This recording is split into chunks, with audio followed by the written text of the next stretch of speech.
पूर्वी आपल्याकडे जजमानी पद्धत किंवा बलुतेदारी पद्धत होती. म्हणजे शेतकऱ्यांना सहकार्य करणारे आणि शेतकऱ्यांच्या कुटुंबाचाच एक भाग असल्यासारखे असणारे, परंतु शेतकऱ्यांना एवढा सामाजिक दर्जा प्राप्त नसलेले जे बलुतेदार होते, मग सुतार होते, कुंभार होते, लोहार होते किंवा घिसाडी होते, ज्या गरजेप्रमाणे कुंभार होते, प्रोफेशनल्स म्हणजे आणि सर्व्हिस 12 बलुतेदार होते. नाही, 12 बलुतेदार, 18 आलुतेदार आणि 12 बलुतेदार होते. पण त्यातल्या काही जाती ज्या होत्या त्या अस्पृश्य समजल्या जात होत्या. महार, मांग, सांबार, ढोर, भंगी इत्यादी बलुतेदारांमधल्या. महार बलुतेदार होतेच की. ओके. असं काय? आलुतेदार कोण? आलुतेदार वेगळे आहेत अजूनही. आता म्हणजे एखादं उदाहरण देऊ शकाल का? जरूर.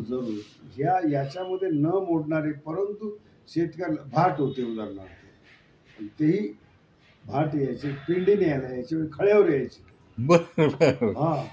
कुंभार पिंडी न्यायला यायचा. पिंडी म्हणजे ऑकेजनल एक्स्ट्रा सर्व्हिस देणारा. हे कुंभार असेल, गाडगं मडकं उन्हाळ्याचं काय, संक्रांतीची बोळकी. ही सगळी जी जमाती होत्या, ह्या सगळ्या जाती होत्या, या सगळ्या शिक्षणापासून वंचित होत्या. दुसरी गोष्ट, त्यांना असा सामाजिक दर्जा नव्हता. आलुतेदार आता न्हावी आहे, न्हाव्याला सुद्धा पेंडी होती, खळ्यावर न्हावी सुद्धा होता. पखाली होते पूर्वी आपल्याकडे, काही भागात पाणी आणण्यासाठी. आपल्याकडे पखाली का आमच्या भागात नव्हते. आपल्याकडे मुसलमान होते पखाली वाहणारे, तर ते पखाली होते. लग्न कार्यामध्ये न्हावी पाणी वाढायचं काम करायचे, हे सुद्धा असायचे. न्हावी अस्पृश्य नव्हते, सुतार अस्पृश्य नव्हते. आणि लोहार नाही, चर्मकार होते. चर्मकार अस्पृश्य होते. म्हणजे जे मृत जनावरांचं कातड आणि त्याच्याशी निगडीत ज्यांचे व्यवसाय होते किंवा त्यांची सर्व्हिस होती, अजून आहेत मातंग, ते अस्पृश्यच होते. मातंगांना महारांना ढोर तर होते, ते ओढायचेच ना, जनावर ओढून द्यायचे मृत. पण मातंग समाज असा होता की जिथे महार समाजही त्यांना काय वेळेला शिवून घेत नव्हते. म्हणजे महारांपेक्षाही खाली दर्जा होता त्यांचा. आणि अनेक ठिकाणी ते तसं कागदोपत्रीही आहे. बरं, ते काय होतं की फाशी देणाऱ्याला मान मिळत. अच्छा, मांगाकडे मान होता फाशी देण्याचा. फाशी देण्याचा मी ते देत असत. त्यांना काही चरितार्थाचं साधन होतं म्हणा ते. आणि रोज कोण फाशी देणारे, कधीतरी. परंतु मांगांचा व्यवसाय दोर वळण्याचा. मी तेच विचारणार होतो. वाक आपण म्हणायचो त्याला, वाक वळायचा म्हणजे घायपातापासून वाक तयार करायचं, भिजवायचं, त्याचा वाक तयार करायचा, ते कुटायचं, त्याच्यानंतर त्याची आंबाडी तयार झाली की मग त्याचे दोर वळायचे, त्याचं अख्खं कुटुंब त्याच्यात असायचं. बरोबर. आता तुम्ही म्हणाल की महारांचा असा काही व्यवसाय नव्हता, परंतु महारांना बलुतेदारी होतीच. येसकर होते. येसकर म्हणजे दारोदारी भाकरी मागून येसकर की करायचे. त्यांना काय कामं होती महारांना मैताचे निरोप पोचवायचे पहिली गावोगावचे. त्याच्यानंतर ज्यांच्या घरात लग्न कार्य वगैरे असेल त्यांनी गोठा सांभाळायचा, शनिवारी करायचं, हे त्यांनी कामं करायची. आणि महारांना त्या बदल्यात जेवण मिळायचं. त्या बदल्यात कोळी होते, आमचे पाणी काही ठिकाणी पाणी वाढायचं. पखालीवाले कोळी पण होते.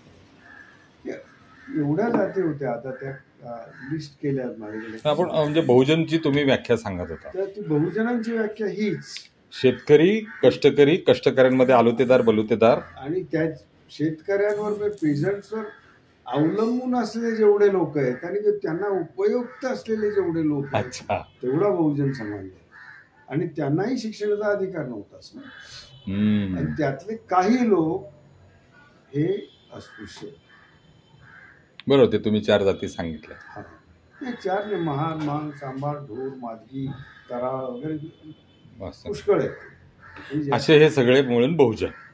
म्हणजे मला न्यायमूर्ती पी.बी. सावंत एकदा त्यांचं कार्यकर्ता प्रशिक्षण शिबिर आपण राष्ट्रीय सेवा दलातच मराठीच नव्हे, कुणबीच नव्हे, शेतीवर शेती करणारे तर आहेतच, पण शेतीसाठी अवजार बनवणारे, म्हणजे सुतार, लोहार, अगदी ते आहे. शेतमजूर आहे. आता या अनेक ठिकाणी तुम्ही या बलुतेदारांच्या बायका पोरं सुद्धा बलुतेरी काम करायचे, शेतीत काम करायचे. असे मिळून सगळे बहुजन.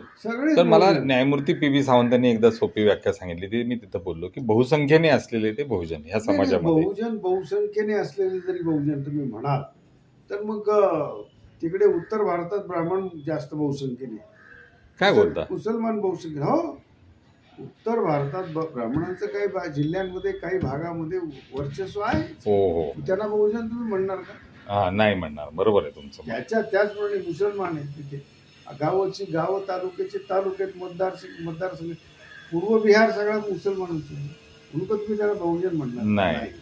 बहुजनाचा अर्थच असा आहे की जो तसा वंचित राहिलेला समाज आहे आणि ज्याला खरंच उत्थानाची गरज आहे आणि ज्याच्यावर काडी हलत नाही देशाची, ज्याच्यावर असा तो कृषी समाज आहे.